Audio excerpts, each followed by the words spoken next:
इसके बारे में माँ दुर्गा ने स्वयं कहा है कि जो ये पाठ करता है, तीनों संध्या ये पाठ करता है,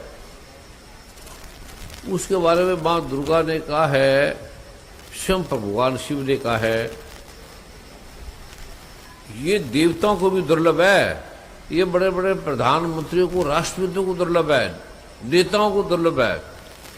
ये पाठ किसी पेज नंबर 29 में लिखा है कि जो ये पाठ तीनों संध्या करता है और श्रद्धा से पाठ समर्पित होकर करता है, उसे देवी कला प्राप्त होती है, देवी उसके साथ चलती है, ब्रह्मा विष्णु महेश उसके साथ चलते हैं। वो जहाँ बैठता है वो देवी बैठती है, जहाँ चलता है देवी बैठती है। वह तीनों लोकों में कहीं भी पराजित नहीं होता। इस संसार की कोई चीज उसे पराजित नहीं कर सकती। इतना ही नहीं, वह अपमृत्यु के अर्थात अकाल मृत्यु से रहित 100 से हजारों वर्षों तक भी जी सकता है। उसे कोई रोग नहीं होगा, किसी प्रकार का संकट नहीं होगा, कोई भयंकर से भयंकर रोग भी उसके पास नहीं आ सकता। और वो जहाँ जहाँ भी जाएगा, जो भी करेगा, जो ये उसे वहाँ धन लाभ होगा, यश मिलेगा, कीर्ति मिलेगी तथा संपूर्ण कामनाओं की सिद्धि इससे मिलती है। वह जिस भी वस्तु का चिंतन करता है उसको निश्चय, ये मैं अपना वचन देती हूँ, उसको निश्चय मिलेगा। वह इस पृथ्वी पर तीनों लोकों में तुलना रहित महान ऐश्वर्य के भागी होंगे। और इस संसार में उसे कुछ मांगने की जरूरत नहीं। इस संसार में जो भी होता है उनके शत्रुओं का मैं नाश करूंगी। जो खाली इनकी निंदा भी कर देगा, पाठ करने वाले की निंदा भी कर देगा, उसका मैं सर्वनाश कर दूंगी। और जो इसके सहयोग करेगा, इसके साथ चलेगा, इस पाठ करने वालों के, उसे क्या क्या होगा, उसे वाणी से, उसे सूर्य चंद्रमा देवी देवता भी उसके बारे में जान नहीं सकते। उसे क्या क्या किस में मिलेगा, उसके उपदेश मात्र से सब कार्य होने लग जाएंगे। और जितने भी जगत में ऐसे रोग है, बाधा है, संकट है, उस मनुष्यों को देखते भाग जाएंगे। तो ये पाठ देवताओं के लिए, देवता भी इसको देख देंगे तो नारायण के रूप में धारण करेंगे। बड़े बड़े निकृष्ट व्यक्ति भी इसको देखकर, जानवर भी इसे देखकर पता नहीं किस योनि में चले जाएंगे। ये पाठ पुरुषों की, मनुष्यों की, स्त्रियों की कीर्ति को बढ़ाने वाला है। और जब तक कोई स्त्री ये पाठ नहीं करेगी उसे कोई सुख नहीं मिलेगा। उसके घर में धन नहीं आएगा, यश नहीं आएगा, उसकी बेटी, उसका बेटा, उसका परिवार सुखी नहीं हो सकता। जितने भी जगत में सुख है वो केवल इस पाठ से मिलेंगे। इस पाठ को ब्रह्मा विष्णु महेश करते हैं प्रतिदिन, तीनों सिद्ध है। इस पाठ को सभी देवी देवता करते हैं।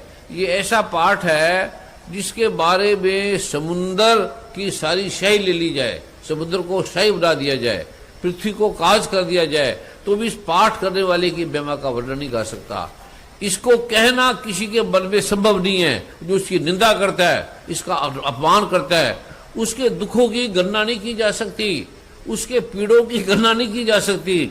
तो उसका क्या होगा जो ये 3 संध्या पाठ करते हैं। उसे संसार में किसी भी प्रकार का संकट नहीं आएगा, उसे कुछ चीज मांगने की अवस्था करनी रहेगी, और वो जो चाहेगा सब उसके पास आ जाएगा। ऐसे मैं सत्य वचन देती हूँ। ये माँ दुर्गा, माँ गायत्री, माँ सरस्वती, माँ काली, ऐसा कह के और अंतर ध्यान हो गए। ये इसकी महिमा है जो अर्जुन जी ने मांगा, सबके लिए मांगा है। इसके बारे में अब क्या बोले। तो आप आशीर्वाद हो, मैं भी ये पाठ करूं, मुझे भी इसी प्रकार तीनों संध्या में पाठ करूं। मेरा जीवन की इतना अच्छा नहीं रहा कभी भी। पाठ को मैं मानता भी नहीं था, करता भी नहीं था। अनंत ऋषियों के, सतगुरुओं के, ओशो, जय कृष्णमूर्ति, पूजा बाबा, पथिक बाबा, संतकारी बाबा, जितने भी जगत में टाठ वाले बाबा, मंगा बाबा, पथिक बाबा आते थे घर में। और गुरु बाबी कहीं के जाते थे आश्रम में, ऋतु बहन जी भी। तो जो इस संसार का लौकिक दिखता है वो तो मिट जाता है। सिकंदर कितने मिट गए, कितने कितने प्रधानमंत्री राजा मिट गए। तो ये अरुण जी ने जो मांगा, तो मैं उनसे भी प्रार्थना करूंगा, संगत से भी प्रार्थना करूंगा कि ये 3 संध्या मुझे पाठ दे और किसी के अवगुण ना देखूं। आज का जो दिवस है वो तो अद्भुत है। आज दिवस के बारे में ब्रह्मा जी कहते हैं कि जो व्यक्ति भी आज के दिन गुरु पूर्णिमा के दिन ये स्कंद पुराण में चतुर्मास के नियमों का वर्णन मिलता है। और भगवान ब्रह्मा कह रहे हैं सभी देवी देवताओं को जो इसमें भगवान नारायण की प्रीति के लिए, भगवान कृष्ण की मां राधा की प्रीति के लिए अपने भोगों का त्याग करता है, निंदा का त्याग करता है, किसी की निंदा ही नहीं करता, किसी के बारे में निंदा करने वालों की भी तारीफ करता है, उससे कुछ नहीं बोलता, उसकी त्यागी हुई जो वस्तु है उसे अक्षय रूप में प्राप्त हो जाएगी। जो मनुष्य श्रद्धापूर्वक प्रिय वस्तु का त्याग करता है, अपनी प्रिय वस्तुओं का, और ऐसी ऐसी मेरे पाठ को मांगता है, पूजा को मानता है, उसके बारे में ब्रह्मा विष्णु वेश भी उसके बारे में कुछ नहीं कह सकते। ये देवताओं को भी दुर्लभ है। और इसका जो उत्कीलन है, कैसे उत्कीर्णित जाएगा, कैसे निष्कीलित किया जाएगा, क्योंकि हर मंत्रों का मेन उत्कीलन है, निष्कीलन है, उसका प्रारूप है, सारा परिहार है, वो इसमें लिखना मना है, वो अलग अलग गुरुओं के द्वारा प्राप्त होता है। तो मैं आपको दूंगा, खाली आप इतना ही करेंगे। है कितनी देर का?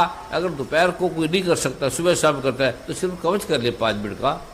तो इसका परिहार कैसे करना है, ये आज मैं पहली बार आपको परिहार के बारे में बता रहा हूँ। और क्योंकि आज जो दिवस है अद्भुत शक्ति से भरा हुआ है, ये कोई मेरा पाठ नहीं है, ये स्वयं इस पुराण में, देवी संक्षिप्त भागवत पुराण में और स्कंद पुराण में इसका वर्णन है। इसके बाद मैं उनको दूंगा।